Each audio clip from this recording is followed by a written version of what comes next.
Le matin se lève sur Ouagadougou comme une paupière lourde qui s'ouvre avec prudence. La lumière, d'abord timide, glisse le long des façades en banco, effleure les tôles cabossées, se pose sur les paniers de mangue et les ballots de tissu. Au marché des orpailleurs, un homme âgé déroule un chiffon propre, pose une petite balance sur une planche un peu voilée par l'humidité de la nuit. Son geste a quelque chose de liturgique. Il ajuste le plateau, vérifie l'aiguille, lisse la surface comme on lisse une mémoire.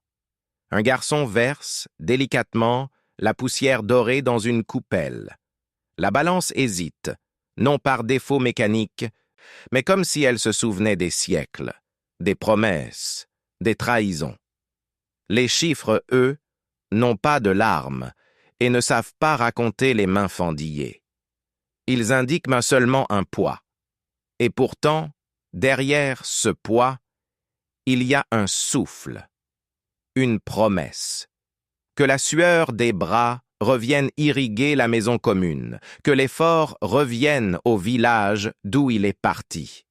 Quand on parle de reprendre 90% des revenus de l'or, beaucoup imaginent un geste brutal, une main qui arrache. En vérité, c'est d'abord une main qui canalise. Car pendant des années, l'argent de l'or s'est glissé dans des rivières souterraines, rabais négociés dans l'ombre, exemptions qui se multiplient comme des herbes folles, prix de transfert qui déplacent les marges comme des mirages, contrats dont les notes bas de page sont plus épaisses que le texte. Reprendre, cela veut dire dresser des digues et ouvrir des écluses, tracer un lit clair où l'eau n'insulte plus la terre. L'impôt redevient un chemin balisé. Les redevances cessent d'être des fantômes. Les inspections ne sont plus des visites de politesse, mais des regards adultes qui savent ce qu'ils cherchent et pourquoi ils le cherchent. Qui perd alors? Demande le vieux mineur en relevant son chèche. Il ne parle pas pour lui seul. Sa voix transporte les questions de tout un peuple, pas le travailleur qui s'enfonce jusqu'aux genoux dans la boue des sites artisanaux, pas la vendeuse de sachets d'eau qui se lève avant l'aube, pas l'apprenti soudeur qui répare une roue de camion sous un soleil sans ombre. Ceux-là gagnent quand l'hôpital a des médicaments, quand la route laisse passer l'ambulance, quand l'école a des bancs, des livres et une cantine où l'enfant n'écoute plus le ventre creux. Reprendre, c'est exiger que les bénéfices cessent d'être des oiseaux migrateurs, que l'or, né ici, paie sa dette ici, dette d'eau potable, de lumière stable, de toit solide, de maternité sûre. Derrière cette décision, il y a une vision politique qui dépasse les querelles du jour, une respiration plus large que le rythme heurté des polémiques. Une mémoire remonte, celle des capitaines qui ont parlé de dignité, des pères qui ont enseigné que la liberté n'est pas un don mais un devoir, des mères qui ont appris à compter sans perdre la bonté. On se souvient d'un temps où l'on rêvait d'industrie nationale, de blouses blanches dans des laboratoires propres, de cartes scolaires qui n'oublient aucun district. Reprendre l'or, ce n'est pas siffler la fin de la coopération, c'est rappeler la règle sacrée. L'égalité s'assoit à une table où chacun paie sa part et respecte la maison de l'autre. La coopération n'est pas l'aumône, c'est un pont bâti par deux rives. On nous dira, les investisseurs prendront peur. Supposons, famille, que la carte soit enfin lisible. Supposons que chaque franc d'or laisse une trace visible comme un sillon droit dans un champ après la pluie. La question n'est plus « qui a parlé ?» mais « qu'avons-nous posé sur la table ?» Car la parole n'engage que les lèvres, le budget, lui, engage la maison. Alors posons la table. D'un côté, les recettes, redevances, impôts, pénalités pour les retards et les manquements, dividendes de sociétés où l'État retrouve sa juste part. De l'autre, les affectations, santé de proximité, écoles à hauteur d'enfants, routes entretenues, eau, électricité, formation. Entre les deux, un pont de bois solide qui s'appelle procédure. Des règles simples que l'on comprend sans dictionnaire, des délais qui ne changent pas avec l'humeur du bureau, des appels d'offres qui se déroulent au soleil de midi. On dira « c'est trop idéal ». Non, c'est normal. La normalité, dans une république adulte, n'est pas un luxe, c'est un plancher. Et ce plancher s'appelle transparence. Transparence, d'abord, des contrats essentiels. Qu'ils soient en publié, pas en PDF, enterré à la page 47 d'un site, mais affiché au kiosque du quartier, placardé comme un score de football, expliqué à la radio du matin. Qui vend? Qui achète? À quel prix? Quelle clause protège la rivière? Quelle autre protège l'emploi? Quelle pénalité si l'on triche? Un adolescent doit pouvoir répondre. Transparence, ensuite, des flux. Une plateforme publique, accessible sur un téléphone ordinaire, qui montre, en temps réel, ce qui entre, ce qui sort et où cela s'arrête. On clique, région X. Dispensaire financé. 7. Ambulance livrée. 3. Budget consommé, 62%. Retard, 0 jour. Et s'il y a retard, on peut demander « Pourquoi ?» Il n'y a pas de honte à expliquer. Il n'y a de honte qu'à se cacher. Transparence, enfin, des résultats. Les graphes ne sont pas des oiseaux blessés qui piquettent vers le bas. Ce sont des thermomètres. Ils ne guérissent pas, ils informent. À chaque trimestre, un rendez-vous public. On lit, on comprend, on applaudit ce qui progresse, on corrige ce qui dévie.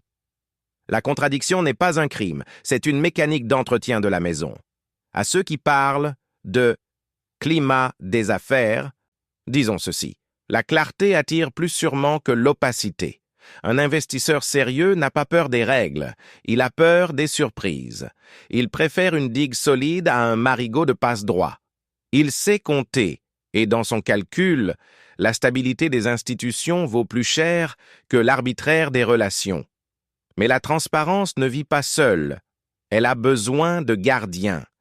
Des comités villageois tirés au sort, où siègent des maires, des anciens, des jeunes formés, des artisans respectés. Leur mission n'est pas d'accuser, mais de regarder.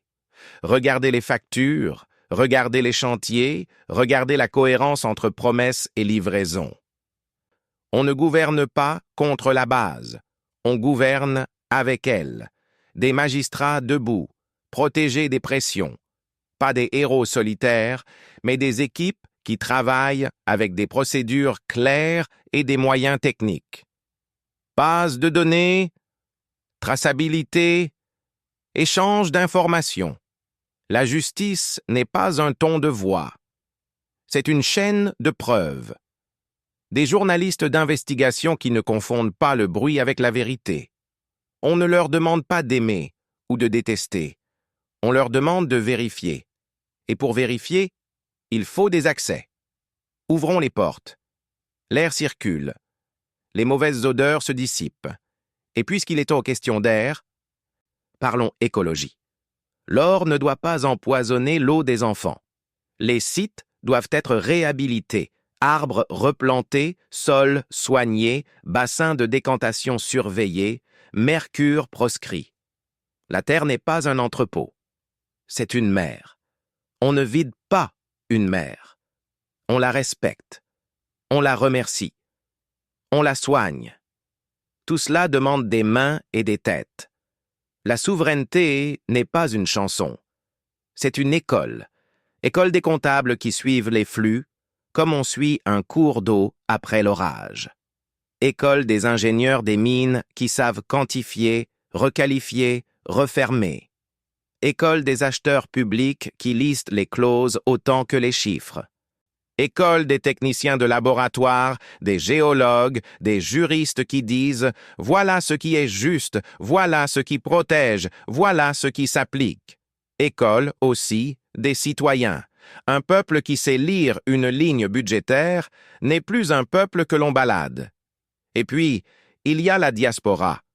Elle a tenu des emplois durs, payé des loyers lourds, envoyé de l'argent régulier quand la pluie tardait. Elle sait lever des fonds, structurer des associations, équiper un dispensaire, former à la sécurité sur site. Qu'on ne lui demande pas seulement d'applaudir, qu'on la associe. Des jumelages de communes, des chantiers en binôme, des bourses transparentes, des transferts de compétences. Voilà des ponts que la politique seule ne sait pas toujours bâtir. Famille, à ce point du récit, on croit souvent que tout se joue dans des bureaux climatisés. C'est faux. Le bras de fer se joue aussi dans les têtes. La guerre des mots peut tuer une réforme mieux qu'un sabotage.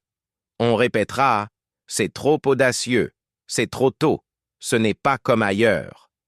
Rappelons notre refrain. Assez des promesses, sans reçu. Assez des contrats invisibles. Assez des routes arrêtées. Encore, jusqu'à ce que la langue se souvienne et que la main écrive. Revenons à l'homme qui concentre les regards, Ibrahim Traoré. Qu'on l'approuve ou qu'on le discute, il a posé une pierre blanche sur le chemin. Elle n'est pas l'arrivée, elle indique la direction. L'autorité, qu'il le sache, n'est pas une couronne. C'est une servante. Le pouvoir n'est pas un privilège. C'est une responsabilité. Que son oreille entende les anciens, ses yeux voient l'insoie les mères, sa voix réponde aux critiques par des preuves, et ses mains transforment l'essai en route, en école, en dispensaire qui ouvrent à l'heure. On objectera, et l'emploi? L'emploi ne disparaît pas quand la maison se reconstruit. Il se transforme. Il devient plus propre, plus sécurisé, moins prédateur. La dignité ne se mesure pas à la longueur du billet, mais au nombre de voisins qui mangent à leur faim. Une économie qui retient ses richesses irrigue plus largement que les caniveaux de la rente. On objectera, et les procès? Les procès ne sont pas des tempêtes permanentes, ce sont des saisons. On les prépare. On les conduit avec patience. On ne confond pas la fermeté avec la colère. On écrit, on documente, on négocie, on tient, et l'on gagne du temps. Le temps qu'il faut pour que la route, la salle d'opération et la bibliothèque produisent des preuves vivantes. On objectera, et les capitaux? Le capital n'aime pas le chaos. Il aime la prévisibilité. Qu'on dépose sur la table des règles compréhensibles, stables, appliquées, ama nebede. A proditeo sama preleo semach. L'on menin a. Webbeyers verra que ce qui fuit, ce n'est pas l'investissement, ce sont les habitudes. Les habitudes n'ont pas de droits acquis. Le peuple, si. Permettez maintenant une anaphore de construction. Un inventaire volontairement têtu. Parce que la patience additionnée change les choses. Nous publierons chaque trimestre les montants reçus par région, par commune, par programme, en chiffres et en graphiques que nos maires lisent sans lunettes. Nous afficherons sur les murs des mairies la liste des chantiers, début, délai, entrepreneur, numéro de téléphone du responsable. Nous formerons des comptables et des ingénieurs, pas par dizaines, mais par cohorte. Nous reboiserons les sites refermés avec des essences adaptées, suivies dans le temps. Nous équiperons les dispensaires d'un frigo qui ne s'arrête pas quand la nuit tombe. Nous paierons les enseignants à l'heure et nous rénoverons les latrines d'école avant de peindre la porte d'entrée. Nous réparerons les routes comme on pense une plaie, d'abord stopper le saignement, puis refermer proprement, puis surveiller. Nous protégerons le travailleur, car la République qui protège est celle qui dure. Nous écouterons la contradiction argumentée, car elle est une lampe. Et quand viendra la tentation, car elle vient toujours, la tentation de plier, de fermer les yeux, de choisir l'ombre, alors la main rencontrera la loi. Ni vengeance, ni aveuglement, justice. Sans elle, la maison devient un hôtel sans propriétaire. Famille, je vous entends demander, et nous, que faisons-nous demain matin? demain matin, nous faisons 3 gestes. Premier geste, nous nommons les choses. Nous ne disons plus « on a entendu ». Nous disons « voici les chiffres ». Nous ne disons plus « c'est compliqué ». Nous disons « voilà la procédure ». Nommer, c'est ouvrir une fenêtre. Deuxième geste, nous vérifions. Pas pour humilier, mais pour tenir. Nous suivons un chantier, nous appelons un responsable, nous écrivons un compte-rendu de quartier. La vigilance n'est pas une colère, c'est une hygiène. Troisième geste, nous liaisons. Nous mettons en relation la diaspora et le village, l'école et l'atelier, la commune et la région, un fil après l'autre, et bientôt une corde. Une corde qui tire dans le sens du bien commun. Et parce qu'une maison solide se construit sur des promesses qui deviennent des habitudes, voici, famille, le pacte, non pas à signer avec un stylo, mais à sceller par la constance. Promesse. 1. Transparence. Chaque trimestre, un rendez-vous public. Nous lisons, nous expliquons, nous corrigeons. Un enfant comprend où va le franc d'or. Promesse 2. Priorité au service public.